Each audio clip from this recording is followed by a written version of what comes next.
Okay, we've already talked about the problems of using these texts historically. If you remember early in the semester, we talked about Galatians 1 and 2 and Acts, and we tried to compare exactly when did Paul go where with regard to Jerusalem, Damascus, Antioch, and we saw that it's very, very difficult to harmonize Galatians 1 and 2 with the account of Acts and Paul's movements around Jerusalem.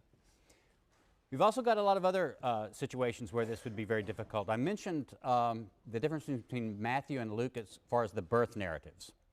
According to, just to try to figure out how this would work, if you took the birth narratives of Matthew and Luke, it would be very, very difficult to find out historically what happened. So for example, if you just take Matthew, as I've said before, his family seems to simply be in Bethlehem. It doesn't say they're from Galilee. It doesn't say they're originally from Nazareth. They're just in Bethlehem. And they're in Bethlehem well before Jesus is born because the wise men in the east see the star, and it takes them enough time to travel from Persia. We're supposed to understand from the narrative because they're called Magi, and those are wise men from Persia, all the way to Jerusalem. They meet up with King Herod the Great. He gets his wise men to consult. They then find out they're supposed to go to Bethlehem. They journey to Bethlehem, and then they get there not long after Jesus is born. So according to Matthew, you don't have any time actually in the narrative of Matthew for the whole moving from Nazareth to Bethlehem narrative that you get in the Gospel of Luke. You just don't have time in Matthew. They're just there. And then the angel appears to Joseph in a dream and says, Herod's going to kill all the babies. So Joseph takes the family. They move to Egypt for a while. He gets another dream years later, how many years, who knows, but saying that Herod the Great is now dead. So they go back. They start to go back to Bethlehem because it says that's their home, right? They go back home. They're going to go to Bethlehem. Instead, they move to Galilee to avoid Herod's son, who is at the time, according to Matthew, ruling in Judea. That's the sort of narrative. You get to Luke, and it's very different. They're from Nazareth. That's sort of Mary's hometown is Nazareth. All the pregnancy of Jesus takes place with Mary in Nazareth. She even goes to Judea to visit her kinswoman Elizabeth, who's the mother of John the Baptist, according to the Gospel of Luke. And then she goes back to Nazareth, and then it's according to this census, the world census, that they go to Bethlehem. And it's why they're in Bethlehem in the stable, because you don't have a stable in Matthew. They're just maybe in a home, or according to a lot of traditions, there was a cave somewhere that Jesus was born in. But it's in Luke that you get the whole story about the Christmas story about the stable that Jesus is born in, because there's no room in the inn. They stay in that area for a month. We know that because it says that they first have Jesus circumcised on the 8th day from his birth, and then the time of purification takes place according to Leviticus, which is about a month long. They take Jesus to the presentation in the temple in Jerusalem, and it's after that, so a month or so after his birth, that they then move back home to Nazareth. Now, there's no way you can basically get these two narratives to fit together in any respectable historical way. Does that mean that nobody's ever tried to do it? No, of course, you've got all kinds of very, very smart fundamentalists who believe that the New Testament has to be accurate in every historical and scientific detail, or they believe then it can't be Scripture. And they will figure out some way to try to make sure that both these narratives can be fit together. But what I'm telling you is that no reputable historian will accept this, because you just have to fudge the stuff too much. You have to fudge the data. So what do we believe about the birth of Jesus? Most of us think we don't know anything about the birth of Jesus. All the Christmas stories are later tradition. Probably the one thing that most of us would say is that Jesus probably was from Nazareth. His family was simply from Nazareth because he's called Jesus of Nazareth. And the traditions that got him to Bethlehem for his birth are probably later pietistic traditions that Matthew and Luke later developed for different reasons, but to get Jesus born in Bethlehem for fulfillment of prophecy reasons. So if you take the birth of Jesus as in Luke and Matthew, it's, from a historical point of view, it's impossible really to harmonize them without coming up with fantastic, unbelievable conjugations of Jesus moving back and forth to Egypt and the Holy Family and all this sort of thing. We get lots of other kinds of things about this too. What are some obvious historical problems with a historical Jesus? Well, one of the things is the trial of Jesus. there are different versions of the trial of Jesus in the Gospels. And unfortunately, basically, most scholars will say that we don't really know what happened to the trial of Jesus. We don't even know for sure whether there was any kind of official trial. It may have been that he was just arrested in the middle of the night. He was just then they've given permission to be crucified, and he was crucified the next day. That would be the sensible way of doing things. You didn't have to have, the Romans didn't need elaborate trials in order to crucify Jews who were rabble-rousers in the first century. They did it all the time. But if you look at some of the details of the trial, notice how they're very different. Mark 14, get your Bibles out. Today we are talking about the historical Jesus, but I'm not just going to tell you what I believe or what scholars believe about the historical Jesus. I'm going to try to show you why scholars come up with ideas that we have, how we get there. What is our method for arriving at historical Jesus discussions? So look at Mark 14, verse 53.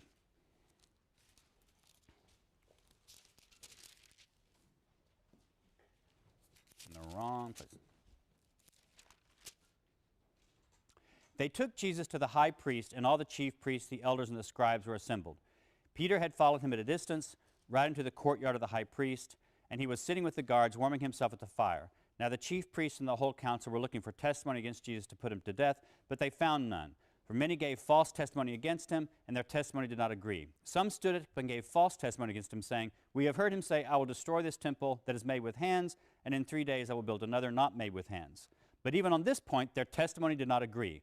Then the high priest stood up before them and asked Jesus, 'Have you no answer? What is it that they testify against you?' But he was silent and did not answer. Again the high priest asked him, 'Are you the Messiah, the Son of the Blessed One?' Jesus said, 'I am, and you will see the Son of Man seated at the right hand of power and coming with the clouds of heaven.'" That's a quotation from Daniel. So Jesus basically just says, "I am," and then quotes Daniel. And then it says, the high priest accused him of prophecy. And then look at chapter 15. Beginning of chapter 15. As soon as it was morning, the chief priests held a consultation with the elders and scribes and the whole council. They bound Jesus, led him away, and handed him over to Pilate. Pilate asked him, "Are you the king of the Jews?" He answered him, "You say so." Then the chief priests accused him of many things. Pilate asked him again, "Have you no answer? See how many charges they bring against you." But Jesus made no further reply, so that Pilate was amazed. Now notice, all Jesus says at his trial, according to Mark, the oldest of our written testimonies, is "I am," and a quotation of Scripture at one point, and then "so you say" in the next trial before Pilate. Now compare that to what goes on in the Gospel of John. I mentioned this a bit in my lecture on the Gospel of John, how its narrative details are very different from the Synoptic Gospels. One of the places where this is really different is the trial of Jesus. John 18, verse 19. I'm not going to read all of this because it's just way too long. This is part of the interesting thing is that the trial of Jesus goes on for a long time in the Gospel of John. The high priest questioned Jesus about his disciples, about his teaching. Jesus answered, "I have spoken openly to the world. I have always taught in synagogues and in the temple where all the Jews come together. I have said nothing in secret. Why do you ask me?" Already, Jesus has said a ton more now than he said in the other Gospels at his trial. But then he just keeps going on. He said some more things. When he had said this, one of the police standing nearby struck Jesus in the face, saying, "Is that how you answer the high priest?" Jesus answered, "If I have spoken wrongly, testify to the wrong, but if I have spoken rightly, why do you strike me?" Then Annas sent him bound to Caiaphas, the high priest. So according to John, Annas and Caiaphas are kinfolk, and they're sort of both members of the high priestly family. So you can go on and on. At 28, verse 28, it's the trial before they took Jesus to Pilate. Pilate went out to the Jews and said, "What accusation do you bring against this man?" They answered, "If this man were not a criminal, we would not have handed him over to you." Pilate said to them, "Take him yourselves and judge him according to your law." The Jews answered, "We are not permitted," blah, blah, blah, blah, blah. It goes on. Pilate talks to Jesus. "Are you the king of the Jews?" Jesus answered, "Do you ask this on your own? Did others tell you about it?" Pilate said, "I'm not a Jew, am I? Your own nation and the chief priests handed you over to me. What have you done?" Jesus said, "My kingdom is..." Jesus just has a whole conversation with Pilate, which leads to that wonderfully quotable phrase that everybody knows about, where finally Jesus talks about truth, and Pilate says, in a phrase that could be sincere, or a lot of people answer it as being cynical, "What is truth?" Very famous quotation from the Gospel of John. And then, of course, there's the whole passage. Any of you seen Jesus Christ Superstar, the play or the movie, there's a whole scene where Herod, this is actually the son of Herod the Great now, but there's a trial before Herod, also in the Gospel of John. Not really in Mark at all, but in the Gospel of John, you get this whole trial before Herod, and according to Jesus Christ Superstar, this is when Herod kind of dances around on this raft and has showgirls, and they all do this. So you are the Christ, you're the great Jesus Christ. You know, prove to me that you're no fool, walk across my swimming pool, and all this sort of thing. So there's a whole scene, and Jesus Christ Superstar, the whole scene wouldn't be possible without the Gospel of John, because it's not in the other Gospels. So this is a famous scene. All of that's different in John. So what's historical? How do scholars decide? You have these very, very different. Was Jesus completely silent at his trial, as it seems to be in the Gospel of Mark? Did he not offer any reasons for what he did? Or did he have theological and philosophical discussions with Pilate about his message? What's historical? In that case, basically most historians are going to say, none of it is. None of the trial stuff can we be confident would be historical. For one thing, we just have this very, very differences, but there's one very little interesting piece of evidence about this. According to all the Gospels, where were the disciples after Jesus was arrested? Anybody remember? They vamoosed. The Gospels say that the disciples ran away at the arrest of Jesus. So maybe, according to these traditions, maybe Peter was there sort of in a courtyard out removed from the trial. But none of the disciples of Jesus would have been allowed to be present at any trial, whether it was of his high priest or Pilate. They wouldn't have been allowed in. These were peasants from Galilee. They're fishermen. They don't go walking into Pilate's headquarters.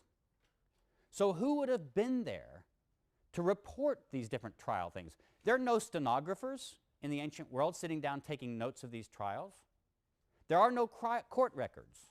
There are no journalists. Nobody was there who later Christians had access to so that they could possibly have known what went on in the trial.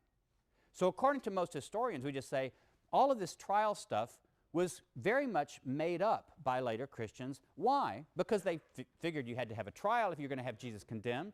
And so they figured, well, what would have taken place? These gospel writers, or maybe they're using traditions that developed before them, they're using traditions that develop because people just say, well, what would have happened at Jesus' trial? What's likely to have happened? And then they make up that likeliness and they put that into the story. Now, so you've got a couple of different situations where we historians are very, very skeptical about some of the basic aspects of the Gospel's accounts as far as what they tell us about the historical Jesus. The birth narratives, we just throw up our hands. The trials before Pilate, no, probably none of it rises to the level of history. But this leads to a couple of different problems. The first one I'm going to talk about is, so what? And I'm saying this because once critical scholars start talking about the historical Jesus, we immediately start stepping into sand traps. On the one hand, we have good Christian people who are a bit afraid that if you start questioning the historical reliability of the Gospels, then you're going to undermine every aspect of Christian faith. If the birth narratives are not as they say they are in the Gospels, then how can you trust any of it to be true? And if none of it is true, how do you even know that Jesus actually even existed? Or even if he did exist, how do you know that he wasn't a liar or a magician or just a bum? How do you, and if that's true, why have faith? Why not just give up the whole thing? So on the one hand, you've got Christians who are very threatened by using typical historical tools on the Gospels and the very question of the historical Jesus.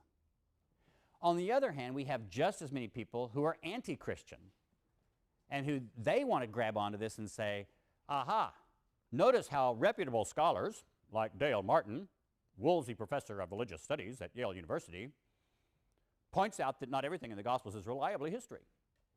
Well, that means it's all a bunch of bunk. and every Christian in the world is basing their faith on things that are known by scholars to be lies. Well, that's not exactly right either, is it? So on both sides, you get some people who grab onto any sort of idea that historians would say these are discrepancies in the Gospels, or these are places where we don't have historical evidence to back us up, and they want to run with that precisely in order to impugn the faith of Christians. Now, so scholars have to be very careful. What we basically want to say, there was actually one or two scholars in the 19th century, reputable scholars. Bruno Bauer was one of them, a German scholar, who denied that Jesus ever existed. He just said it was all, even the person of Jesus was a myth created by the church. And you'll find every once in a while somebody on the, on the web or internet or something, or in some crazy blog saying that Jesus never existed.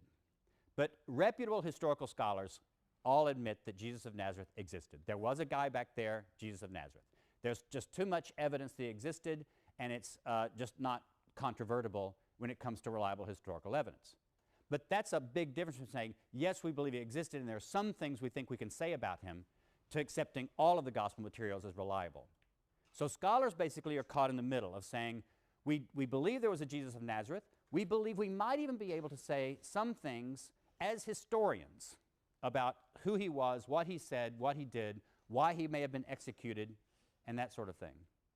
But that means we have to use critical historical tools to analyze these faith-based texts, these theological texts, what are indeed, in some cases, mythological texts. We read theological texts to try to figure out what we can say historically.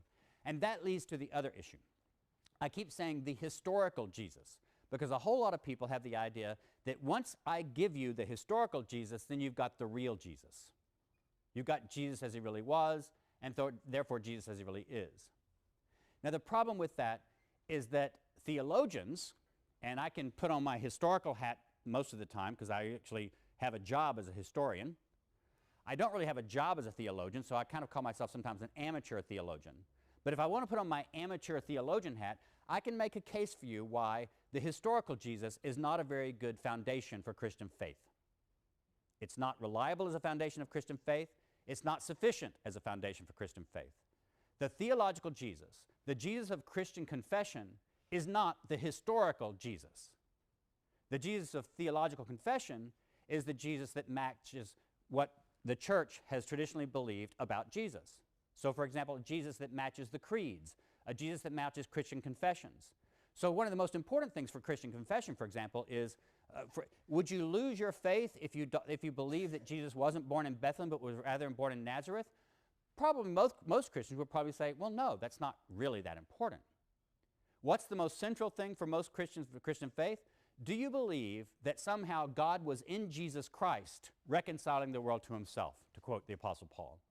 Or do you believe that Jesus Christ is divine? Do you believe that Jesus is God?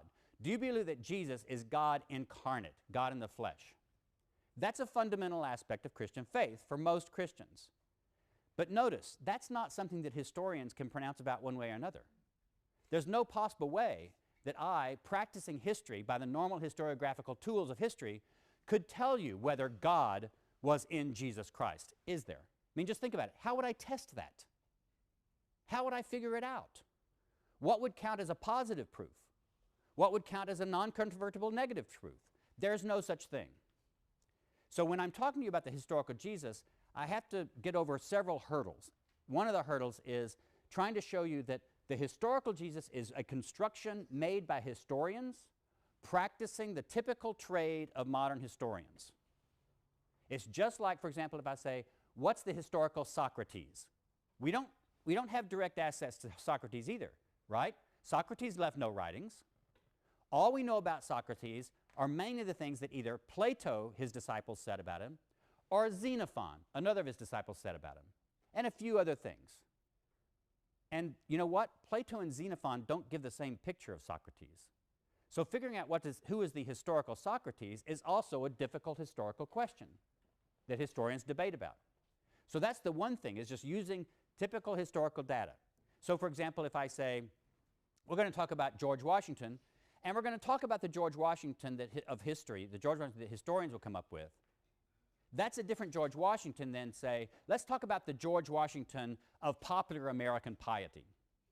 The George Washington of popular American piety threw $1 across the Potomac. No historian believes that George Washington threw $1 across the Potomac, at least not Mount Vernon. If you've been to Mount Vernon, you know that's a superhuman feat. Historians, in popular American piety, George Washington, as a little boy, chopped down the cherry tree, and when his father got onto him, he said, "I cannot tell a lie, Father, it is I." That's a George Washington. It's the George Washington of American popular tradition. And it's important to know about that, about George Washington. No historian believes that George Washington as a child actually chopped down the cherry tree and that happened. And mainly because we actually found the preacher who made up the story for a sermon. It made a good sermon point. Remember my motto? What's the motto of the class? De omnibus dubitandum, especially when you're listening to preachers or professors. So the historical Jesus is not the same thing as the theological Jesus. So that's one point to remember. This is another theoretical issue. And this is very confusing for some people when you first start thinking about it. We often use the word history in two different ways in common English. We often use the word history to refer simply to stuff in the past. So, for example, the Civil War is historical. That just means it happened in the past. That's one way of using the word history, but it's kind of a sloppy way. Because if I want to say the history of the Civil War, I'm not really talking in that case of the whole Civil War, right? A historical account of the Civil War is a narrative that will be constructed by a historian to represent a story about whatever happened in the past. But it can't replicate the past, right?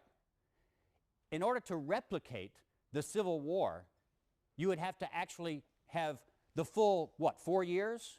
Wasn't it 4 years?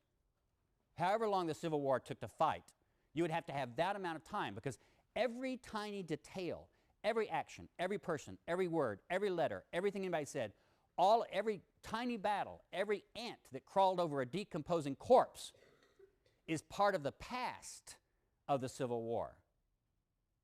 That's not the history of the Civil War. That's the Civil War as it occurred in the past. The history of the Civil War is an account of whatever happened in the past that a historian constructs and then tells you. So when we use the word history in that more professional sense, we're not talking about the past, we're talking about an account of the past.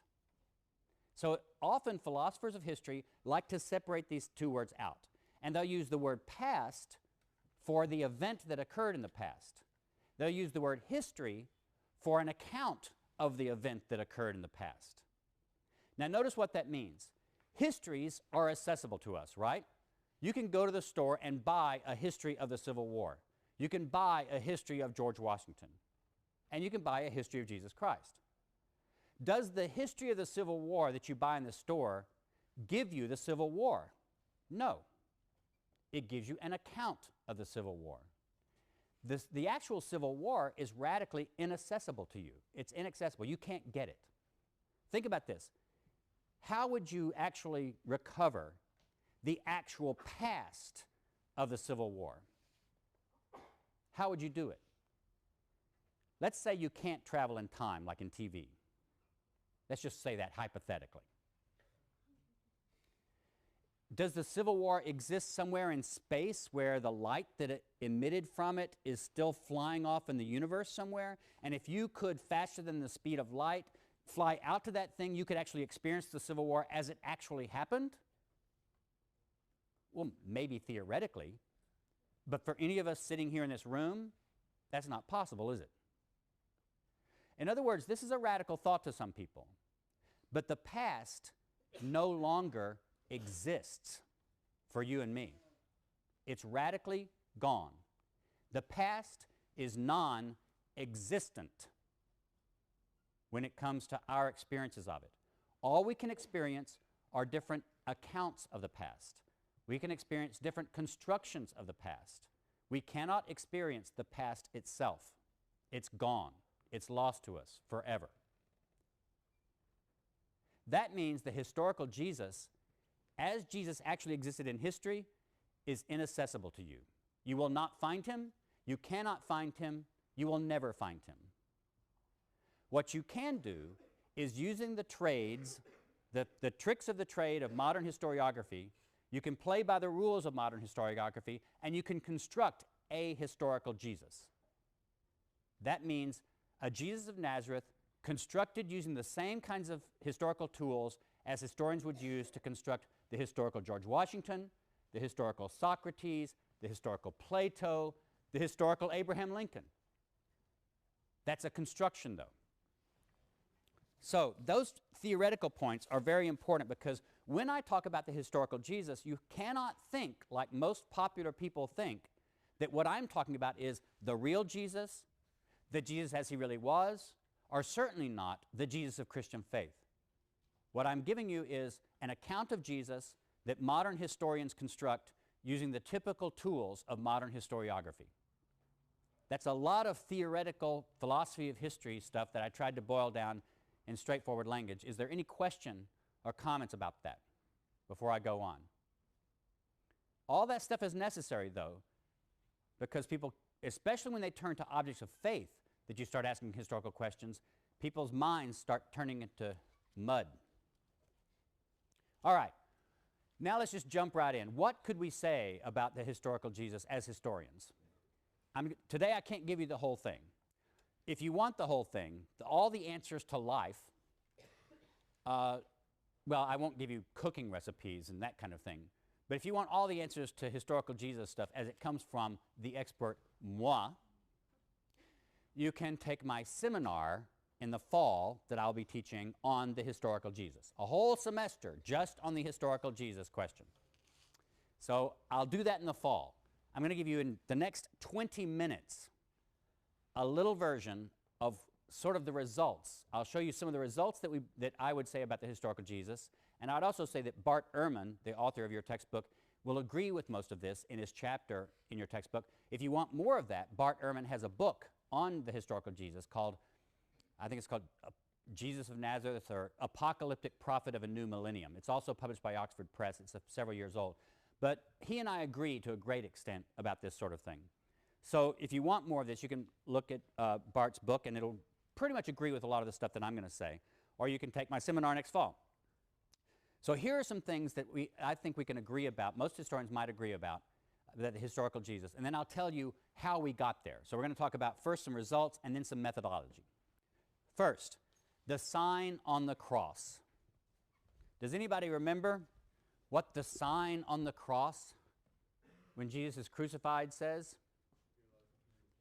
Pardon? Say it again. Jesus of Nazareth, King of the Jews. Anybody else? What did you say?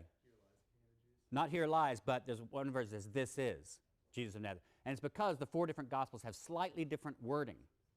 But they all have something version of Jesus of Nazareth, King of the Jews, which is, of course, why you sometimes see this abbreviated from the Latin, right?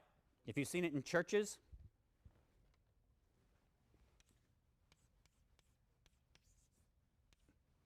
INRI, have you ever seen that on a cross or something like that in a church?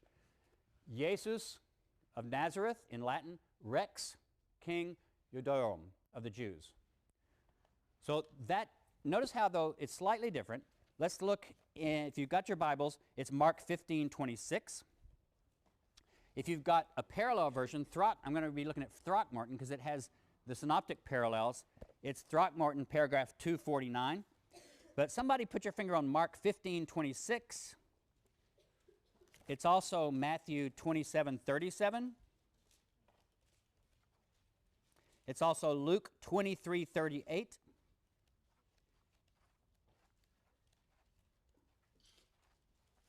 And it's also John 19:19. Now in Mark 15:26, it says, the inscription of the charge against him read, the King of the Jews. That's it. Then it goes on about this stuff. Look over right next to it on Matthew. It says, over his head they put the charge against him and said, this is Jesus, the King of the Jews. So it's slightly different. Luke 23, what did I say? 38. There it is, There was also an inscription over him, "This is the King of the Jews." And who has the John version? John 19:19. Did anybody put their finger on John 19:19? Jesus of Nazareth, King of the Jews. And doesn't it say in John that it was in different languages? Or am I forgetting? That's right, Hebrew, Latin, and Greek in the Gospel of John. So that's what we've got. One of the things that most scholars will say is, we think that's historical. And why do we think it's historical?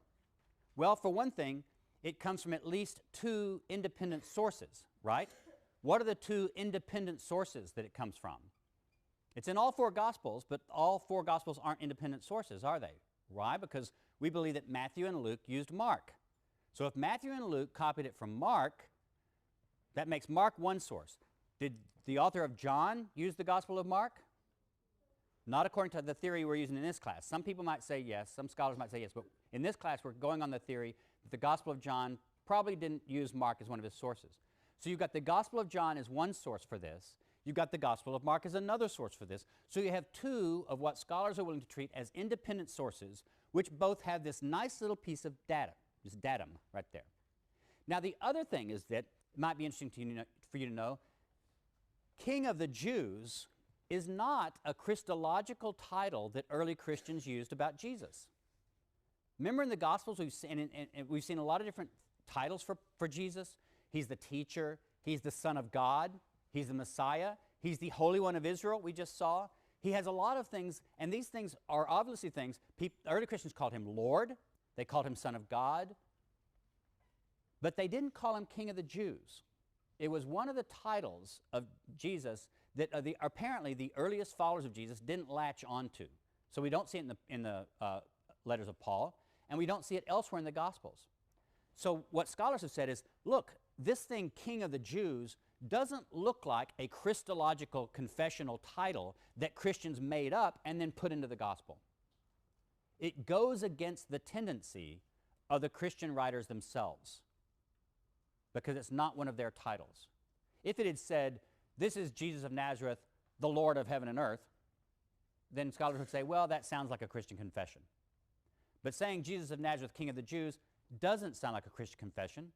So it goes against the tendency of the writers themselves, and we say, well, maybe then it's historical. Maybe it's a little glimpse of history sitting in there. So that's one thing.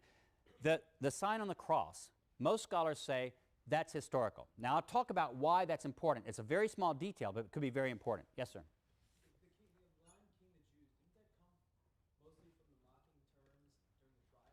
It could have, exactly. In other words, the question was, didn't this come from the mocking terms in the trial? That's exactly right.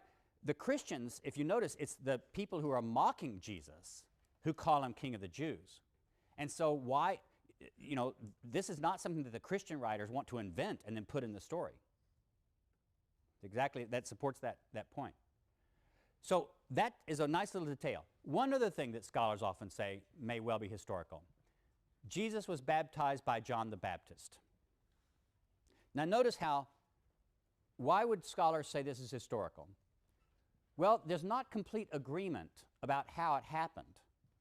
There's the Gospel of John doesn't exactly tell you about the baptism of Jesus by John, but it has Jesus and his disciples also baptized in the Jordan, and it has Jesus very much connected to John the Baptist in the beginning of its Gospel. The other Gospels do have Jesus baptized by John. But notice how the story goes along. All of the writers who have the Gospel of John, who have Jesus baptized by John the Baptist, they have Jesus come to John the Baptist, and they say, I want to be baptized. And John the Baptist says, oh no, I shouldn't baptize you. You're the big kahuna. You're bigger than I am. I should, I'm not worthy to untie your sandals. So I should be baptized by you. I shouldn't be baptizing you. And Jesus says, no, it's okay, baptize me. And so he does it, and then you have the confession and the voice from heaven and that sort of thing. Notice what's going on here. The gospel writers are very concerned because they know that it could be interpreted that John baptizing Jesus makes John superior to Jesus. and makes Jesus a disciple of John. And they're not comfortable with that because, of course, they believe Jesus is the Messiah. And so he's therefore superior to John the Baptist. And John the Baptist was just a prophet or a precursor to Jesus. So the story is told to play down this baptism a bit and make Jesus come out as insisting on the baptism, wanting to do it for the right kinds of reasons, but not making Jesus a disciple of John. And also, this tradition about the baptism of Jesus is in different sources in different ways. So again, scholars say the baptism of John the Baptist in baptizing Jesus doesn't look like something early Christians would make up. In fact, you can even see that they try to tone down its implications. So it's not something they're likely to make up. It kind of goes against their tradition of raising Jesus up completely, and therefore it may be historical. Notice what we've got then. We've got two very small details that a lot of scholars would say probably are historical because they seem to be witnessed by more than one source, and they also seem to go against the theological tendency of the documents in which they're found. And they frame the gospel of Jesus. The baptism of Jesus, the beginning of his ministry, and the charge on the cross at the end of his ministry. And now I'm going to back up. Those two events, let's just say, I'm going to argue that those two are certain historical events in the life of Jesus. And then we'll fill in some of the other details later. But right now, let's talk about method. How did I get here? First method, first little rule, and this is something that a lot of people use when they do historical Jesus research. It took all the 20th century for people kind of to develop these rules and to spell them out in scholarship. But this is kind of where we are now. The first rule, multiple attestation.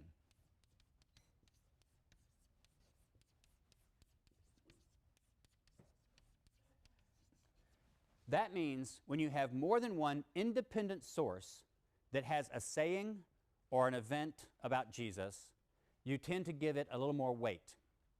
Now, of course, what are independent sources? If you have something in both Matthew and Luke, that doesn't count as two independent sources, right?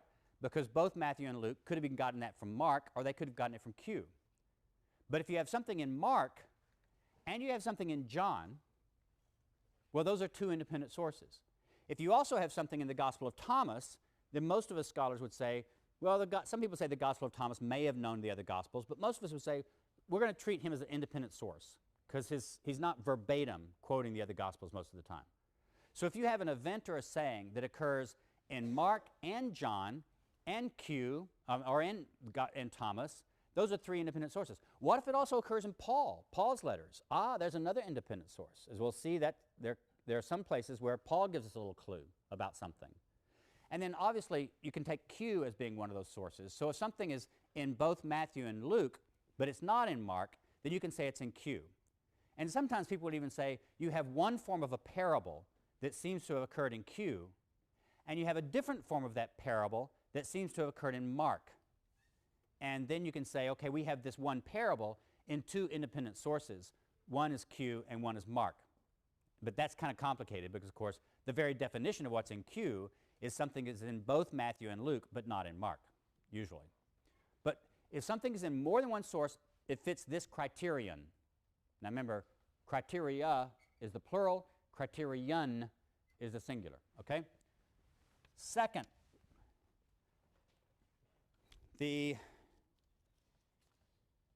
actually, let me illustrate this again. One of the things that the sign of the cross is one of the things, because it goes, the divorce sayings is another situation. According to Mark 10 and Matthew 19, you have this saying, what God has joined together, let no man put asunder. And then you have a few other sayings. Clearly, Jesus, in this passage, is teaching no divorce for his disciples. No divorce at all, period, none. It's against the rule to get divorced. But then Matthew 5:32 has a parallel with Luke 16:18, which makes it look like a Q source, and that has this wording. Every man who divorces his wife and marries another commits adultery, and whoever marries a woman who has been divorced by her husband commits adultery. In other words, there's another teaching on divorce here, both of which it also forbids divorce and remarriage, but it's not the same wording as in Mark. So scholars say that looks like a Q saying on divorce, in which Jesus still forbids divorce and remarriage, but it's not the same wording as the Mark saying. So we have two separate sayings in different wordings, but they both have Jesus forbidding divorce. and at least divorce and remarriage. One in Q, one in Mark, two independent sources. It's really neat then we find Paul in 1 Corinthians 7, 10 through 11 says this. So this is Paul, a quotation from Paul. To those who are married, I command, that is Paul, and then he says, not I, but the Lord. Ah, so Paul even knows he's quoting a saying of the Lord Jesus. So he goes on to say that the woman must not separate from her husband. If indeed she does separate, let her remain unmarried or be reconciled to her husband, and a man must not put away his wife. Now, most of us believe that's Paul's wording because you can tell the way he's kind of fudging around with some of the details of the saying. But at least Paul gives a witness that he knows of an anti-divorce saying by Jesus also. 3 separate independent witnesses that Jesus taught against divorce. One from Mark that Matthew copies, one from Q that both Mark, Matthew, and Luke have, and one from Paul. So that passes the multiple attestation rule. But it also passes the next rule, which is dissimilarity.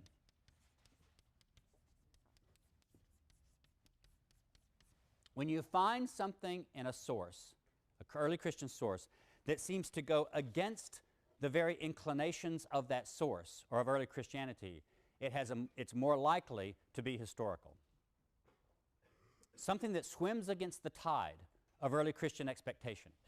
Now, why does the divorce saying is multiply attested? It also passes the dissimilarity thing because almost all of these authors, except for Mark, they both seem to know that Jesus prohibited divorce entirely, but then they go on to modify the rule a bit. Because, I mean, let's face it, people get divorced.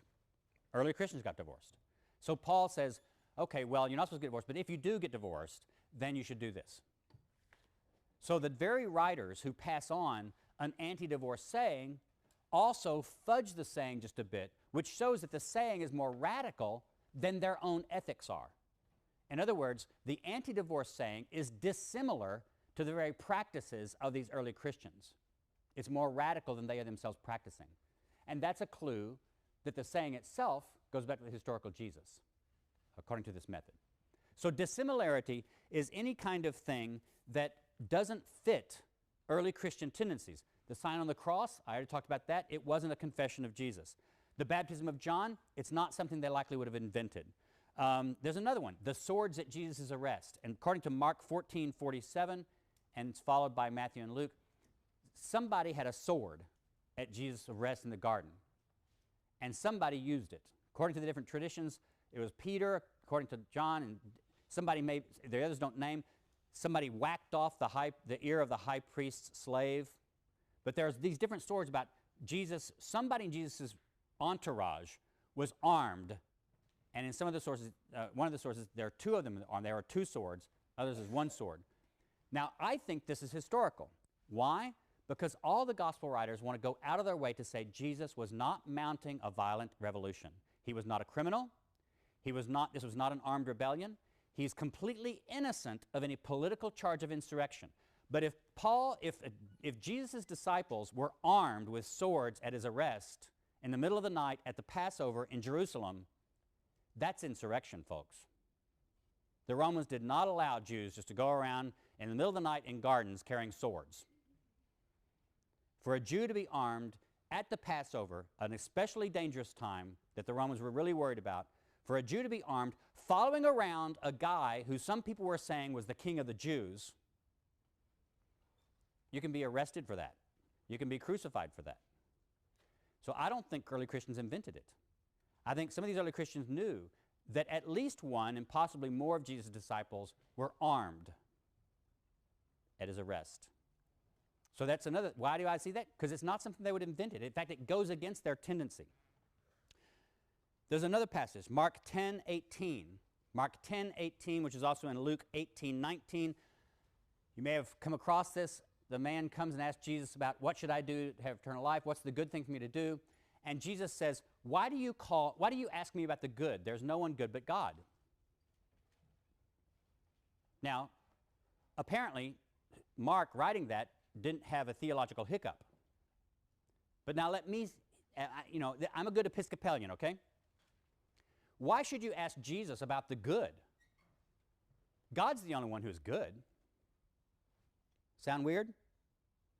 If Jesus is actually God, then you wouldn't say it like that. In other words, this sounds like, whoever's this saying, it sounds like Jesus himself is denying that he's God. Don't ask me about the good. The only one who knows about good is God. And then Jesus goes on and answers the question. I think this saying was actually something like this was said by the historical Jesus. Why? Because early followers of Jesus believed Jesus was God in some sense. I don't think this is something they would invent. It goes against their confession. It goes against their theology. So it's one of these cases where it's dissimilar to their faith. And therefore, we tend to give it higher grade when it comes to historicity. A couple of other criteria are a bit weaker. These are the two strongest. Social coherence.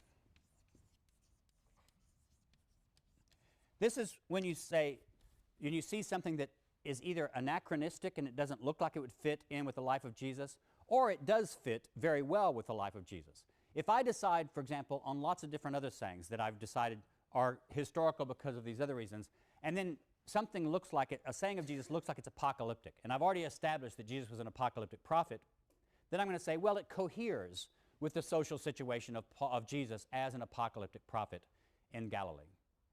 Or take a negative example. In Matthew 18, there are a lot of rules about what you should do in the church. The very word church is used. Almost all of us scholars would say a lot of that stuff in Matthew 18 about the church rules, the church leadership, that's not historical. Why? Because the church didn't exist in Jesus' lifetime.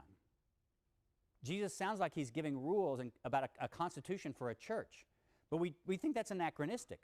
The church is something that developed after Jesus' death, when his followers came to believe that he had been raised from the dead and then they should continue doing things in his name. But in Jesus' own lifetime, traveling around Galilee, talking about, now when you have the church, you should meet on Sundays. I think for Easter you should wear white. Jesus didn't do this sort of thing. So all of that stuff in Matthew 18 that looks very much like a later church life, we believe was read back into the life of Jesus by the author of Matthew or other people. And then the last thing is, the last criterion is rather weak. It's called the criterion of coherence. And this basically just says, if you establish something as being historical about Jesus by these other stronger criteria, and then something else seems to cohere with it, then you can kind of throw it in the pot. But it's a very loose kind of criterion to use for historical purposes. Now, so where are we? That's the methodology. If we're going to come up with some basic ideas about Jesus, here's where I would say I would end up with. And there's some of this that's very controversial. I would say, though, that Jesus was an apocalyptic prophet, an apocalyptic Jewish prophet. One of the reasons that Jesus' life was framed by two apocalyptic events. If Jesus was baptized by John the Baptist, and John the Baptist seems clearly to have been preaching some kind of apocalyptic message about the coming kingdom, that means I think that Jesus was originally a follower of John the Baptist, although the later gospel writers will play that down. If Jesus was a follower of an apocalyptic Jewish prophet, I think that at least means that the beginning of his own ministry was wreathed in that apocalyptic Jewish prophecy kind of world. And he was executed on a charge of sedition as being the king of the Jews against the law. Only the Roman Senate got to make kings.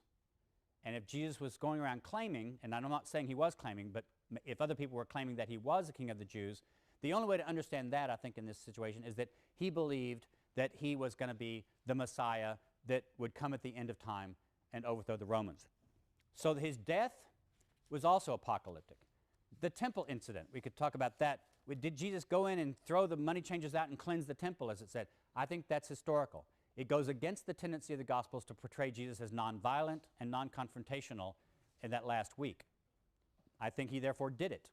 What did it mean? I think this is more debatable. I think it was a prophecy meant to enact what he saw would be coming the future destruction of the temple by God in some kind of apocalyptic event at the end of time.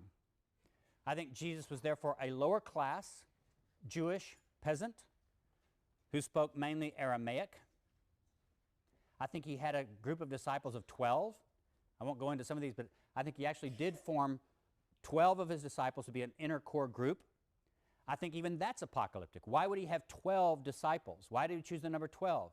Because there were 12 tribes of Israel that would be reconstituted at the end of time, according to Jewish expectation.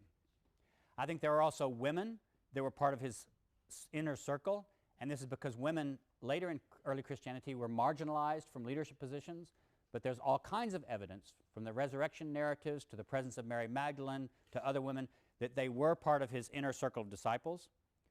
I think that he never taught the end of the Jewish law, but I think he did teach what was something of a liberalizing version of the Jewish law. In other words, that the ethical treatment of your fellow human beings counted as more important than actual details of observing the Jewish law, such as keeping kosher, washing your hands, keeping the Sabbath. Did Jesus think he was the Messiah? I think this is a really big problem. I don't know. There seem to be places where he makes no open claim to messiahship in his ministry, except in the Gospel of John, remember. So the Gospel of John, actually, we tend to treat that as less historically reliable in these things because it looks very much more Christian theological confession. But in the Synoptic Gospels, Jesus doesn't make open claims to being Messiah. On the other hand, he was executed for being king of the Jews. So the Romans at least thought he was claiming to be the Messiah, or they thought that other people were claiming that about him. But what he thought himself is very difficult. One of the things, though, I think we can say for sure, this is where I'll end today, Jesus himself, I believe, never saw himself as the founder of Christianity. He didn't think about himself as starting a new religion. I believe he saw himself as preparing the people of Israel to make them ready for the apocalyptic inbreaking of God that was to happen at the end of time, or at the end of our time, and the setting up of a new time of the kingdom of God, the kingdom of Israel, that would incorporate the whole world. So the way I would do this is Jesus was an apocalyptic Jewish prophet who was executed because the Romans at least believed that he or his disciples were making dangerous claims that he was the king of the Jews. That's all you get on the historical Jesus. Sorry. Next time we start on Paul. See you next time.